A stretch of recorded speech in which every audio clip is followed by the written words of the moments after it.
क्या आप जानते हैं, अगर आपके सामने कोई व्यक्ति बेहोश हो जाता है, गिर जाता है, कोलैप्स हो जाता है और आपके सवालों का कोई जवाब नहीं दे रहा है, रिस्पॉन्स नहीं दे रहा है, तो उस समय क्या करना चाहिए? हेलो नमस्कार, मेरा नाम है डॉक्टर वीरभान सिंह गुर्जर। आज हमारे साथ हैं रिस्पेक्टेड मैम डॉक्टर सहताज मैम, और ये अभी इमरजेंसी मेडिसिन एचओडी हैं जो कि जेके हॉस्पिटल में। सबसे पहले थैंक यू मैम, आपने कीमती वक्त दिया, और इस वैल्यूएबल समय के लिए हम चाहते हैं कि कुछ ऐसी इन्फॉर्मेटिव चीज़ें हैं, जो जानकारी हैं वो लोगों तक पहुंच सके। तो मेरा फिर से वही सवाल रहेगा, अगर कोई व्यक्ति बेहोश हो जाता है, कोलैप्स हो जाता है, ऐसी स्थिति में क्या करना चाहिए?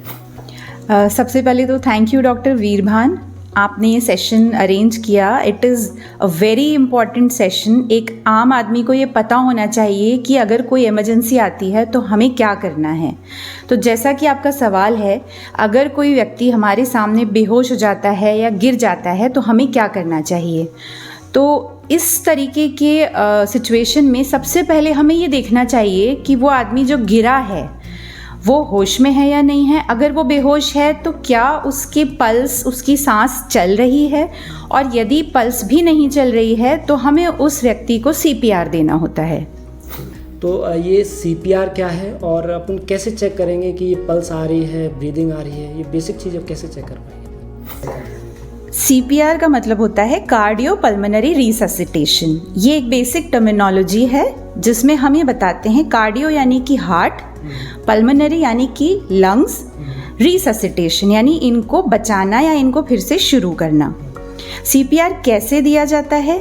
सीपीआर देने का तरीका अगर हम शुरू से शुरू करें तो सबसे पहले हमें ये चेक करना है कि जो व्यक्ति गिरा है वो व्यक्ति होश में है या नहीं है। इसको कहते हैं चेक फॉर रिस्पॉन्सिवनेस। सबसे पहले आप उसे एक फ्लैट सरफेस पे लिटाएंगे और दोनों कंधों पे टैप करके ज़ोर से शाउट करके पूछेंगे, भैया आप ठीक हैं, या hello are you okay. Tap करना है और शाउट करना है ताकि अगर हार्ड ऑफ हियरिंग है तो भी उन्हें सुनाई दे कि आप कुछ कह रहे हैं। अगर इसके बाद मरीज़ का रिस्पॉन्स नहीं आ रहा है तो हम ये मान के चलते हैं कि वो बेहोश है। इसके बाद हम किसी भी आसपास अगर कोई मदद दिख रही है तो हम किसी को मदद के लिए पुकारते हैं कि भैया प्लीज़ आ जाइए, यहाँ पे एक आदमी बेहोश हो गया है। जब तक वो आगे आते हैं तब तक हम क्विकली 10 सेकेंड्स में उनकी पल्स और उनका रेस्पिरेशन चेक करते हैं। पल्स चेक करने का जो तरीका है, ये हमारा फूड पाइप, विंड पाइप दोनों मिड लाइन में होते हैं। विंड पाइप से हम जब लेटरली चलते हैं तो यहाँ पे एक ग्रूव आता है, जब आप यहाँ पे डिप करेंगे तो आपको कैरोटिड फील होगी। तो हमें पेशेंट की कैरोटिड फील करनी है और हमें पेशेंट के नाक और मुंह पे अपना कान लगाना है, और हमारी आंखें उनकी छाती के ऊपर होनी चाहिए जिसमें हमें ये दिखे कि क्या वो सांस ले रहे हैं। तो इसे हम कहते हैं लुक, लिसन एंड फील। यानी हमें देखना भी है कि सांस ले रहे हैं, हमें सुनना भी है कि सांस आ रही है, और उंगलियों से फील भी करना है कि पल्स चल रही है। इस प्रोसेस को कम से कम 5 और मैक्सिमम 10 सेकेंड्स तक हमें करना चाहिए। 10 सेकेंड से ज़्यादा का इंतज़ार पल्स के लिए नहीं करना चाहिए, वरना हम लेट हो जाएंगे। 5 सेकेंड से कम अगर हम करते हैं तो हो सकता है कि पल्स हो और हम उसको मिस कर दें। तो 5 से 10 सेकेंड में आपका पल्स और रेस्पिरेशन का इवैल्यूएशन हो जाता है। जैसे ही आपने देखा कि पल्स और ब्रीदिंग नहीं है, जिस बंदे को आपने आगे हेल्प के लिए बुलाया है, आप उससे कहेंगे प्लीज़ कॉल दी इमरजेंसी और एम्बुलेंस। या अगर आप किसी ऐसी जगह हैं जहां एम्बुलेंस नहीं पहुंच सकती है, फॉर एग्जांपल आप फ्लाइट में हैं या ट्रेन में हैं, तो आप ये कहेंगे कि आप इमरजेंसी किट लेकर आइए। हर ऐसी सोशल प्लेस पे जहाँ पे मॉल्स में, ट्रेन में इमरजेंसी किट अवेलेबल होता है, तो हमें उसको हेल्प के लिए बोलना है please get the emergency kit. तो यहाँ तक तो हुआ हमारा फर्स्ट 3 स्टेप्स। ओके, जब तक वो किट आती है या फिर कोई हेल्प के लिए आता है तब तक क्या करना चाहिए? जी, आपको इमिजिएटली जैसे ही पता चला कि हार्ट बंद है, मरीज का पल्स नहीं आ रही है, आपको सीपीआर स्टार्ट करना है। सीपीआर स्टार्ट करने के लिए हमें पेशेंट की छाती के सेंटर में मिड लाइन का जो सेंटर है, मिड लाइन बोन होता है स्टर्नम के लोअर हाफ पे हमको कंप्रेशंस देने होते हैं। एक हाथ के ऊपर दूसरे हाथ को ब्लॉक करना है, पेशेंट के ऊपर झुकना है, एल्बोज स्ट्रेट रखनी है और कंप्रेशंस देने हैं। कंप्रेशन की स्पीड होती है 100 to 120 पर मिनट, यानी कि 1 मिनट में कम से कम 100 और 120 से ज़्यादा नहीं देने हैं। कंप्रेशन की जो डेप्थ होती है वो होती है एडल्ट पेशेंट्स में 5 सेंटीमीटर यानी 2 इंच। ये डेप्थ हमें सुनने में बहुत कम लगती है, लेकिन जब हम असल में किसी के ऊपर इतनी डेप्थ से कंप्रेशन देते हैं तो बॉडी का पूरा जोर उस पर लग जाता है और आप बहुत जल्दी थक जाते हैं, क्योंकि स्पीड भी बहुत ज़्यादा होती है और डेप्थ भी अच्छी खासी होती है। इसका एक डिक्टम होता है push fast and push hard, hard यानी डीप। तो आपको कंप्रेशन स्टार्ट करने हैं। अगर आप अकेले हैं, कोई हेल्प नहीं है, तो आपको साथ में रेस्पिरेशन भी देना है। तो आपको आफ्टर एवरी 30 कंप्रेशन 2 रेस्पिरेशंस देने हैं।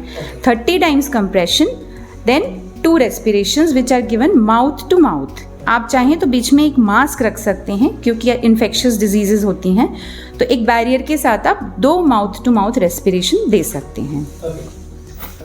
हम रिस्पॉन्सिवनेस क्यों चेक करते हैं? जी, मैं एक बहुत छोटा सा इसका एग्जाम्पल देती हूँ कि आप सड़क पे जा रहे हैं और सड़क के किनारे कोई पड़ा हुआ है, तो आपने उसको सीधा किया। तो ऐसा नहीं होगा कि आपने सीधा किया और उसका कार्डियक कंप्रेशन स्टार्ट कर दिया। हो सकता है वो मजदूर हो जो दिन भर की थकान के बाद वहाँ सो रहा हो, तो हमें उसकी रिस्पॉन्सिवनेस चेक करनी है कि क्या वाकई में ये आदमी बेहोश है या सिर्फ सो रहा है। तो that is a very basic thing कि पहले चेक तो करिए कि उसको CPR की ज़रूरत है या नहीं है। ये कैसे डिसाइड करते हैं कि यही पॉइंट सही है जहाँ पर उन स्टर्नम पर हाथ रख के डीप कर जो पुश कर रहे हैं, वो पॉइंट कैसे डिसाइड करते हैं? एक तो मिड स्टर्नम में कभी ऊपर कभी नीचे, अगर नीचे होता है तो क्या नुकसान हो सकते हैं, ऊपर जाता है तो क्या हो सकता है? जी, नॉर्मली एक अडल्ट मेल पेशेंट में जो निपल्स के बीच में हम एक लाइन ड्रॉ करते हैं, वो लाइन या उससे हल्का सा नीचे आप अपना हाथ रखेंगे। लेकिन जो हमारी स्टर्नम होती है उसकी टिप पे एक नाजुक सी छोटी सी हड्डी होती है जिफॉइड, जो हम टिप फील भी कर सकते हैं। हमें जिफॉइड पे हाथ नहीं रखना है, जिफॉइड से ऊपर रहना है और निपल लाइन से ऊपर हमें नहीं जाना चाहिए। ये हमारा एरिया होता है CPR का। अगर आपको कोई भी डाउट लग रहा है, आप श्योर नहीं हैं, फिर भी आप CPR रोकेंगे नहीं या ये नहीं कहेंगे कि मैं श्योर नहीं हूँ इसलिए मैं CPR नहीं दूंगा। क्या रिस्क हो सकते हैं? रिस्क एट मैक्स ये हो सकता है कि आप कुछ ऐसा डैमेज कर दें ऊपर या नीचे अगर CPR कर रहे हैं, जो अगर मरीज़ रिवाइव हो जाता है तो उसके लिए कुछ चोटें हो सकती हैं। बट हमारा रिकमेंडेशन ये है आप तब भी CPR अटेम्प्ट कीजिए। CPR कब तक देना चाहिए? मैक्सिमम टाइम क्या हो सकता है? देखिए, CPR आपने एक बार स्टार्ट कर दिया, अब आप उसको तभी रोकेंगे नंबर 1 या तो पेशेंट की पल्स वापस आ जाए। आप पल्स चेक करेंगे हर 2 मिनट की साइकिल के बाद, अगर पल्स वापस आ जाती है तो आप CPR स्टॉप कर देंगे। नंबर 2, अगर आपकी एक्सपर्ट डॉक्टर्स की टीम आ जाती है, हेल्प आ जाती है, तो वो पेशेंट टेक ओवर कर लेते हैं और फिर BLS से वो एडवांस्ड लाइफ सपोर्ट पे चले जाते हैं। तो आपने CPR के बाद उनको हैंड ओवर कर दिया। अगर आप अकेले हैं तो एक समय ऐसा आएगा जब आप थकने लगेंगे CPR देते देते। कोशिश आपको ये करनी है कि जो भी कोई हेल्प साथ में कोई अवेलेबल है, आप उसको बोलें कि मैं थक रहा हूँ, प्लीज़ आप इसको कंटिन्यू करें। आप 1 मिनट सांस ले लीजिए जब तक कि वो बंदा CPR दे रहा है, and then you take over. And point आप और हम डिसाइड नहीं कर सकते हैं, तो बेहतर ये होता है कि टिल अ हेल्प अराइव्स आप CPR कंटिन्यूसली देते रहें। जब है कि मतलब लोग ऐसा जानते हैं, सिर्फ यही जानते हैं कि लेफ्ट साइड हार्ड होता है, लेकिन फिर मिड में प्रेस क्यों करना? जी, ये एक आम भ्रांति होती है कि हार्ट सिर्फ लेफ्ट साइड में होता है। हार्ट प्रीडोमिनेंटली लेफ्ट साइड में होता है, लेकिन major portion of it is behind the sternum. Sternum एक ऐसी बोन है जो उसको प्रोटेक्ट कर रही होती है, और स्टर्नम एक स्ट्रॉन्ग बोन है, तो जब हम उस पर कंप्रेशन देते हैं वो कंप्रेशंस इमीडिएटली हार्ट तक ट्रांसफ़र होते हैं। अगर हम सोचें कि लेफ्ट में कंप्रेशन देंगे और हम रिब्स पे कंप्रेस करना शुरू करें, रिब्स बहुत ही नाजुक बोन्स होती हैं, जैसे ही आप उस पर जोर डालेंगे वो टूट जाएंगी और आपका CPR कॉम्प्लिकेट हो जाएगा। तो जो आइडियल पोजीशन है, as seen in various studies, validated world wide, जो पोजीशन है वो हमेशा लोअर हाफ ऑफ स्टर्नम रहती है। जो व्यक्ति है उसको सांस नहीं आ रही है, मतलब उसको ऑक्सीजन की कमी हो रही है, लेकिन जो व्यक्ति सांस दे रहा है वो मुंह से दे रहा है, वो व्यक्ति कार्बन डाइऑक्साइड छोड़ता है, CO2 छोड़ता है, लेकिन फिर अपन जब CO2 दे रहे हैं उसको O2 की ज़रूरत है, तो ये कैसे सही बैठता है? देखिए, जब एक व्यक्ति जिसको ना सांस आ रही है ना जिसका हार्ट चल रहा है, तो हमें ये समझना है कि उसके शरीर में हो क्या रहा है। उसके शरीर में हार्ट ब्लड को पंप नहीं कर रहा है, वो ब्लड ऑक्सीजन लेकर के ब्रेन में जाता है, तो उस व्यक्ति के शरीर में ब्रेन में ऑक्सीजन की कमी हो रही है। इस कमी को पूरा करने के लिए हम भले ही मरीज को ऑक्सीजन दे दें, लेकिन अगर उसका हार्ट काम नहीं कर रहा है तो पंपिंग नहीं होगी, तो वो ऑक्सीजन ब्रेन तक नहीं पहुंच रही। CPR का बेसिस ये कहता है, एक डीऑक्सीजनेटेड ब्लड जो होता है उसमें भी 30% ऑक्सीजन होती है, तो हम उसी ऑक्सीजन को अगर ब्रेन तक पहुंचा दें तो भी पेशेंट के पास कुछ चांसेस होते हैं सर्वाइवल के। ऐसे ही जब हम लंग्स में हवा दे रहे हैं, हमारी एक्सहेल्ड एयर में भी सर्टेन परसेंटेज ऑफ ऑक्सीजन होती है। हम उतनी ही ऑक्सीजन अगर उसके लंग्स तक और उसके थ्रू ब्लड तक पहुंचा दें तो उसका ब्रेन फिर भी ऑक्सीजन की कमी के कारण सर्वाइव नहीं कर पा रहा है, वो बच जाएगा। वो कोई व्यक्ति CPR कर रहा है, फिर भी अगर ब्लड में ऑक्सीजन की कमी है तो कितना मात्रा इस ब्लड में इतना ऑक्सीजन रह जाता है जिसके कारण वो जब तक हॉस्पिटल पहुंच रहे हैं तब तक के लिए वो सरवाइव कर सकता है? देखिए, CPR के द्वारा अगर सही तरीके से CPR किया जाए तो व्यक्ति काफ़ी देर तक सर्वाइव कर सकता है। मतलब आप अगर कंटिन्यूस आधा घंटा भी किसी को CPR दे रहे हैं और सही तरीके से दे रहे हैं तो हमने पेशेंट्स को रिवाइव होते हुए देखा है। CPR से रिस्क और बेनिफिट क्या है? जी, देखिए, सबसे पहले तो हमें समझना है कि हम CPR क्यों दे रहे हैं। एक पर्सन है जिसका हार्ट स्टॉप हो गया है, अगर आप उसको CPR नहीं देंगे, उसको उसके हार्ट को रीस्टार्ट करने की कोशिश नहीं करेंगे, तो वो पर्सन तो मर गया, ही इज़ डेड। तो CPR का कोई कॉन्ट्राइंडिकेशन नहीं होता कि इसमें नहीं कर सकते। हमें हर उस पर्सन के अंदर CPR देना है जो हमें दिख रहा है कि इसका हार्ट स्टॉप हो गया है और इसमें हमें CPR देना चाहिए। हाँ, अगर किसी को somebody has died 4 hours, 5 hours, 6 hours back, तो उसमें कोई फ़ायदा नहीं है। लेकिन अगर आपने आंखों के सामने किसी को कोलैप्स होते हुए देखा है, वो अभी उसकी बॉडी वार्म है, प्यूपल्स भी आप देख रहे हैं कि रिएक्टिव से हैं, you should attempt a CPR। इसमें कोई कॉन्ट्राइंडिकेशन नहीं है। नंबर 2, कॉम्प्लिकेशंस हो सकता है कि आप अगर सही जगह CPR ना दें तो रिब टूट सकती है, जिफॉइड का ट्रॉमा हो सकता है। That can be manage later on, तभी जब आप CPR देकर के उस व्यक्ति को रिवाइव करेंगे। अगर आपने CPR नहीं दिया इस डर से कि रिब टूट जाएगी तो वो व्यक्ति ऑलरेडी डेड है। जी, तो CPR हमेशा अटेम्प्ट करना है। अगर किसी व्यक्ति की हार्ट बीट चल रही है और पर उसकी ब्रीदिंग नहीं आ रही है, तो ऐसी स्थिति में भी CPR देना चाहिए क्या? जी, अगर हार्ट बीट चल रही है तो CPR का जो कार्डिक वाला कंपोनेंट है वो हम नहीं करते हैं, लेकिन पल्मोनरी वाला कंपोनेंट यानी रेस्क्यू ब्रेथ्स हमको देने रहते हैं। उसके लिए हमको 1 मिनट में 10 से 12 रेस्क्यू ब्रेथ्स देने होते हैं माउथ टू माउथ, यानी एवरी 5 to 6 सेकेंड्स हमको एक बार रेस्क्यू ब्रेथ देना है। रेस्क्यू ब्रेथ देने का तरीका ये होता है कि आप पहले खुद एक गहरी सांस लेंगे और उसके बाद नाक बंद करके पेशेंट के माउथ पे अपने माउथ से सील बना करके अच्छी गहरी ओवर 1 सेकेंड उसको सांस देंगे। आप ऐसे समझ सकते हैं जैसे कि अगर आप एक बलून फुला रहे हैं, तो जैसी सील आप उस बलून पे बनाते हैं और जितना ज़ोर आपको उसको फुलाने के लिए लगाना पड़ता है, उससे ज़्यादा ज़ोर आपको एक पेशेंट के लंग्स को फुलाने के लिए लगाना पड़ता है। अच्छा, कौन सी बीमारियां हैं, ऐसी कौन सी बीमारियां हैं जो जिन कंडीशन में CPR जैसी कंडीशन क्रिएट होती है या जनरेट होती है इन फ्यूचर या प्रेजेंट? देखिए, एडल्ट पेशेंट्स में जो कॉमन कंडीशंस हैं, सबसे पहले तो है कार्डिक इश्यूज होते हैं। किसी को सडन MI हो जाता है तो उस तरीके के पेशेंट्स होते हैं कार्डिक के। कुछ होते हैं जिनको CVA हो जाता है या ट्रांजिएंट इस्चेमिक अटैक्स होते हैं, वो कोलैप्स हो सकते हैं। कई बार हमको ड्रग ओवरडोजेज जो यंगस्टर्स में कॉमन है तो वैसा भी मिल सकता है। कई बार हमें नहीं पता चलता कि ये जो पेशेंट हमें मिला है इसका क्या कारण था, वो हमें बहुत बाद में समझ में आता है। बच्चों में सबसे कॉमन कारण होता है हाइपोक्सिया, यानी उनके शरीर में ऑक्सीजन की कमी हो जाना। जैसे जनरली ग्रामीण क्षेत्र में से होता है, अगर आग से कोई जल गया है और लाइट से कोई करंट लगा है, उसको पानी में गिरा है, डूबा है वो व्यक्ति, या कार्डियक वाला है, तो जो व्यक्ति हैं इनमें भी सीपीआर जैसी कंडीशन आ सकती है क्या? देखिए, सीपीआर हर उस व्यक्ति को देना है जिसका हार्ट बंद हो चुका है। अगर बिजली का करंट लगा है और उससे हार्ट बंद हो गया है तो भी सीपीआर देना है।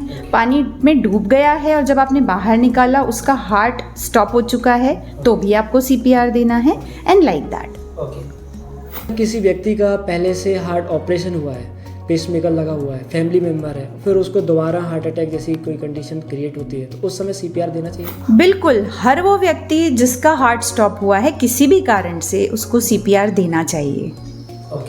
अगर कोई प्रेग्नेंट महिला है, गर्भवती महिला है या कोई बच्चा है, तो उसमें भी सीपीआर इसी तरीके से करना चाहिए कि नहीं? देखिए, एडल्ट में चाहे वो प्रेग्नेंट लेडी हो, चाहे वो नॉन प्रेग्नेंट हो, चाहे वो मेल हो, सीपीआर के स्टेप्स वही रहते हैं। सिर्फ प्रेग्नेंट लेडी में हम थोड़ा सा कोशिश करते हैं, अगर हेल्प अवेलेबल होती है तो हम जो प्रेग्नेंट लेडी की यूट्रस होती है वो हल्का सा लेफ्ट को सरका देते हैं, जिससे ब्लड रिटर्न बढ़ जाता है। बच्चे के केस में सीपीआर थोड़ा डिफरेंट होता है। उसके न्यूनेट जो होता है, इन्फेंट जो होता है, उसका सीपीआर अलग तरह से होता है। ओके, मतलब बच्चों में भी दो कैटेगरी आ जाती है। बच्चों में भी जो इन्फेंट है, 1 साल से कम का जो बच्चा है, उसका सीपीआर अलग तरह से होता है, और बड़े बच्चों का सीपीआर काफ़ी कुछ अडल्ट जैसा होता है। तो जो एडल्ट का रेंज है वो कितनी एज से शुरू होता है? देखिए, नॉर्मली तो 18+ को अडल्ट माना जाता है, लेकिन बड़े बच्चों के केस में जितना बड़ा वो बच्चा है और आपको देखने पे वो कितना बड़ा लग रहा है, अगर मान लीजिए 13-14 साल का भी है लेकिन वो 50 kg से ज़्यादा है, तो एज गुड एज एडल्ट ही ट्रीट किया जाता है। अगर खाना खाते वक्त जैसे चॉकिंग हो जाती है, तो ऐसी स्थिति में क्या करना चाहिए? देखिए, चोकिंग एक एंटायरली डिफरेंट सिनेरियो होता है। चोकिंग का मतलब होता है कि आपकी जो सांस की नली है उसमें कुछ फंस गया है, और वो ऐसा फंस गया है कि आप सांस नहीं ले पा रहे हैं। तो चोकिंग के केस में अगर अडल्ट पेशेंट है तो हमें एक हेलमिक मैनूवर करना होता है। अडल्ट पेशेंट के पीछे से जा कर के एक फिस्ट बना के और अपने पूरे बॉडी के जोर से एपिगैस्ट्रिक रीजन में यानी अपर एब्डोमेन में थ्रस्ट देना होता है, जिससे कि जो लंग्स में एयर है वो बाहर निकलने की कोशिश करे और उसके साथ वो चोकिंग आइटम भी बाहर आ जाए। ऐसा हमें तब तक करना है जब तक कि वो आइटम बाहर ना आ जाए, और यदि इस दौरान वो व्यक्ति बेहोश हो जाता है तो उसे ज़मीन पर लिटाना है और हमें फिर सीपीआर के स्टेप्स फॉलो करने हैं। Check for responsiveness, call for help, check for pulse and respiration, and then start CPR. अगर पल्स नहीं है तो आपको सीपीआर स्टार्ट करना है। ये बीएलएस और सीपीआर में क्या डिफरेंस है? देखिए, सीपीआर जो है वो बेसिक कार्डियो पल्मोनरी रिससिटेशन है। ये एक जेनेरिक टर्म है जो बुक्स में और हर जगह यूज़ होती है। BLS means basic life support.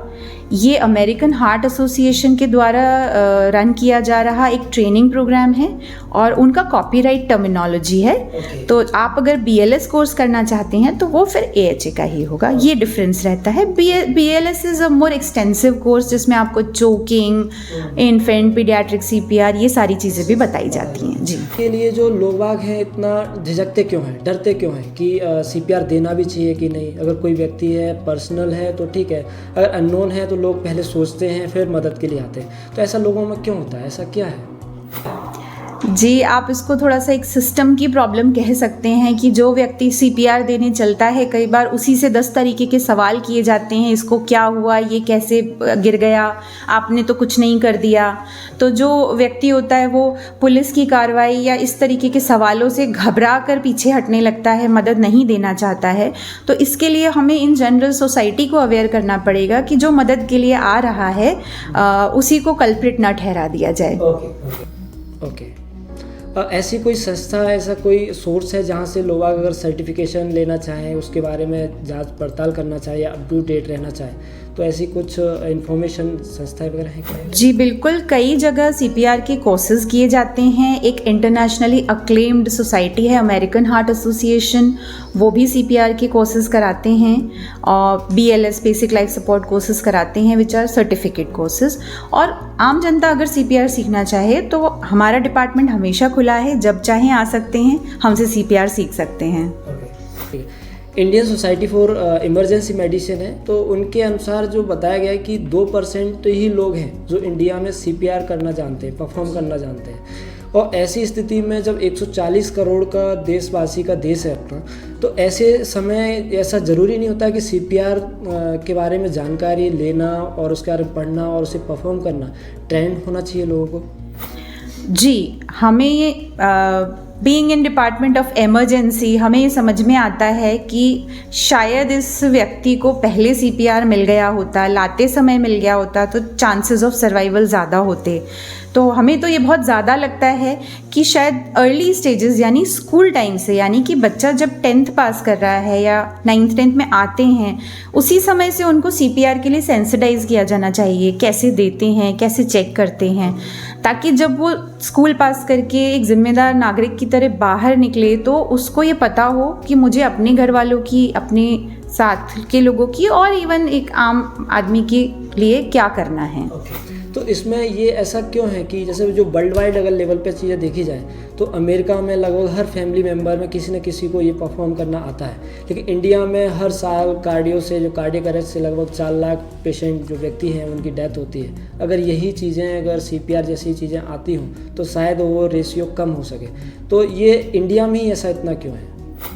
देखिए, अगेन ये इसका आंसर बहुत ही मल्टी लेवल पे है। सबसे पहले जैसे मैंने कहा, हम स्कूल में बच्चों को ट्रेन नहीं करते। हमारे स्कूल में लाइफ सेविंग चीज़ें बहुत कम मात्रा में जो होना चाहिए वो सिखाई जाती हैं कि अगर आग लग जाए तो उससे बचाव के लिए क्या करना है, CPR कैसे देना है, किसी को छोटी मोटी चोट लग जाए तो उससे कैसे डील करना है। तो बच्चों को स्कूल में हम लोग रियल लाइफ से रिलेटेड चीज़ों की ट्रेनिंग बहुत कम देते हैं, नंबर 1। नंबर 2, जब हम सोसाइटी में आते हैं तो हम ये देखते हैं कि अगर हम ये कर रहे हैं तो हमारे ऊपर जिम्मेदारी ज़्यादा आ रही है और उसी के कारण फिर हम पे प्रेशर बनने लगता है कि आप ही करिए या आपने क्यों किया। तो जनरली व्यक्ति इस तरीके के सवालों से बचना चाहता है। वेस्टर्न वर्ल्ड में ऐसा नहीं है। वेस्टर्न वर्ल्ड में अगर व्यक्ति कह रहा है कि मुझे ये गिरे पड़े मिले थे और मैंने इनका CPR किया, तो वहाँ पे उसकी बात को माना जाता है, सुना जाता है और उस पर ये इल्ज़ाम नहीं लगाया जाता कि आपने CPR करते में इसकी रिब क्यों तोड़ दी। यहाँ पे व्यक्ति CPR देने से इसलिए भी बचता है, उसको लगता है अगर मैंने गलत कर दिया तो मुझे कोर्ट के चक्कर काटने पड़ेंगे। तो और तीसरी चीज़, हम खुद भी जनता को सिखाने के लिए इतने प्रोएक्टिव नहीं हैं कि हम कोई रेडियो शोज़ कर रहे हैं या सोसाइटी में जाकर के कोई प्रोग्राम कर रहे हैं, बहुत कम, ऐसा बहुत कम है। CPR कौन कौन सीख सकता है? इसके लिए कोई एजुकेशन की ज़रूरत होती है? मतलब अगर थोड़ा सा भी समझदार व्यक्ति है, अगर वीडियोस देखा, 1-2 बार परफॉर्म किया, अगर घर पे भी परफॉर्म करता है, तो क्या आसानी से लोग कर सकते हैं CPR? जी, CPR कोई भी व्यक्ति जो अडल्ट है और जो चीज़ों को समझ सकता है, जिसे गिनती आती है, वो CPR कर सकता है। हाँ, जैसा आपने बोला, थोड़ी सी ट्रेनिंग की ज़रूरत होती है, तो वो देखकर भी सीखा जा सकता है और सेल्फ करेक्शन भी किया जा सकता है। आपने वीडियोस देखे, आपने उसको प्रैक्टिस किया, दोबारा वीडियोस देखे। और मुझे लगता है कि इसके लिए कोई बेसिक क्राइटेरिया नहीं है कि ये 12th पास होना चाहिए या ग्रेजुएट होना चाहिए। कोई भी व्यक्ति CPR दे सकता है। कोई ऐसी सक्सेस स्टोरी जो CPR के बारे में रही हो आपकी लाइफ में? देखिए, इमरजेंसी डिपार्टमेंट तो it is full of success stories. हर हफ्ते, हर महीने, हर साल इतने कई मरीज़ होते हैं जो पल्सलेस आते हैं, जिनका हार्ट स्टॉप हो चुका होता है, जिनको हम लोग रिवाइव करते हैं और उसके बाद वो इमीडिएटली कैथ लैब या अपने रिस्पेक्टिव डिपार्टमेंट जाते हैं और हमारे यहाँ से अच्छे होकर के डिस्चार्ज होते हैं।